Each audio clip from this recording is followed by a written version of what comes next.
దేవుని రాజ్య సంబంధుల యొక్క లక్షణాలు వారి గుణాలు ఎలా ఉంటాయి, ప్రతిదినం ప్రతిక్షణం వాళ్ళు ఎలా ఉంటారో చూద్దాం రండి. ఆత్మ విషయమై దీనులై ఉండి తమకు పరలోక రాజ్యమును వాగ్దానమును ఉండవని వెరగవలను. అంటే మాకు ఒక వాగ్దానం ఉంది, ఒక పరలోకం ఉంది అని సాత్వికముగా జీవిస్తూ ఉంటారు.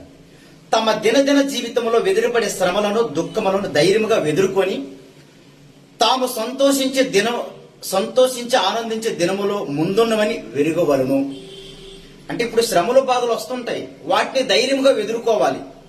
అవి వచ్చినప్పుడు నీవు కురింగిపోయి నువ్వు బాధపడి ఇతరులు బాధపడద్దు, కానీ వాటిని ఎదుర్కోవాలి, బెదిరించాలి, జయించాలి.